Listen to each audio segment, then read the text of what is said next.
So January is pretty much channel points month on the channel. All 5 reviews that I'm doing are through channel points. And Liam used his channel points to bring us a review of arguably the most unique movie we've done on the channel so far. Eyes Without a Face is a French film about a professor whose daughter's face gets horribly mangled in a car accident. And to this he has only one logical solution: kidnap other women, cut their faces off, and put their face on his daughter's face. Because duh! This film was released in 1960, and while it's vastly underrated by modern audiences, it had a huge influence on Spanish and European cinema going forward for its time. I also should note that this movie got a re-release in 1962 and was dubbed in English under the title The Horror Chamber of Dr. Faustus, but I chose to watch the original subbed because, as I've talked about before, dubs are brutal. And speaking of brutal, this movie has a surprisingly brutal scene in it, which, trust me, we will get to, and if you're squeamish, it's probably not for you. But at a cool 90 minutes, was the mad professor able to get his daughter a new face? Well, we're about to find out as we take a look back at Eyes Without a Face. So our film begins with a woman driving down an empty road with a corpse in the back of her car,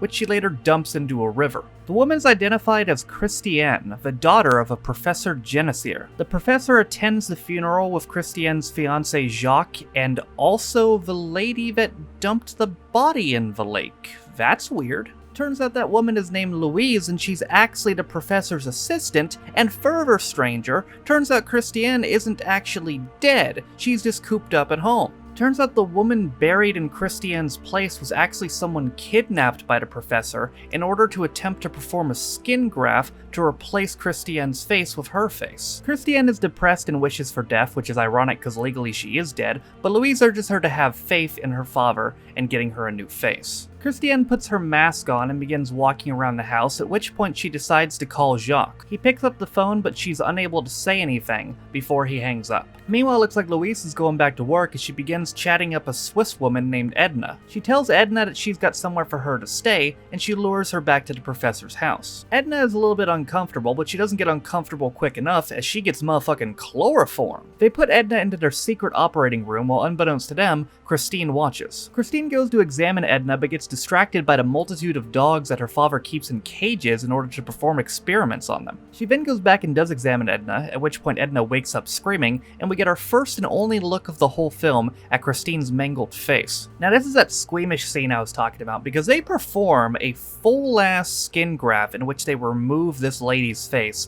and they pretty much show it in full. Like, it's a whole 5-minute uncut scene aside from camera changes of them just cutting this lady's face off, and it's surprisingly brutal. It looks surprisingly realistic, and if you're squeamish, I would not recommend watching it. Well, the good news is that Christiane's new face seems to be healing well, while meanwhile, No-Face McGee over here is trapped in a room. Not for long though, as she bonks Louise over the back of the head and gets the hell on out of there. The professor catches wind of this and chases her upstairs, but before he can find her, she presumably jumps out a window and commits suicide. They then dispose of her body by putting her in the grave marked Christiane with the other girl's body, which is super fucked up. So meanwhile at the police station, a friend of Edna's reports her missing, while another girl, Paulette, gets let off easy for shoplifting. We then get a look at Christiane's new face as they're having dinner, but the professor notices something wrong. And yeah, turns out things went pretty wrong, as over the next 20 days, her body completely rejects her new face, and they have to remove it. Christiane is mega depressed at this point, and she decides to call Jacques, but this time she actually says his name twice before she's interrupted by Louise. Christiane just full-on wants to die at this point. She begs Louise to kill her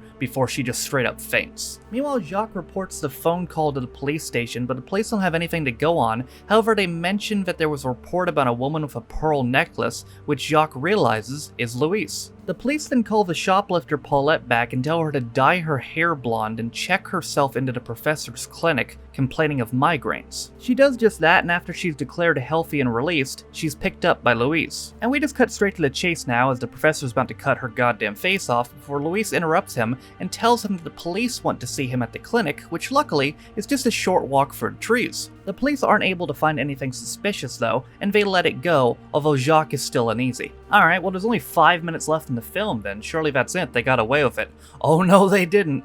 Oh no they didn't. The reason they didn't is because Christiane is done with this shit. She sets Paulette free and then stabs Louise right in the fucking neck. And then Louise has the audacity to ask why. What the fuck you mean why? You tried fucking changing her face multiple fucking times. You have the audacity to ask why? You know goddamn well why. So with Louise dead, Christine releases all of the dogs, which then conveniently find the professor outside and maul him to death. Christiane doesn't give a shit though, and just starts releasing her doves. And with one dove on her arm, Christiane makes her way into the forest, her fate unknown, although unfortunately, I don't like her chances. So I mentioned earlier how this film had a lot of influence going forward on Spanish and European films, but it also had some influence on some American films. John Carpenter admitted that Christiane's mask was actually his influence for creating Michael Myers' mask in the movie Halloween. In addition, this movie is believed to have influenced John Woo's movie Face Off,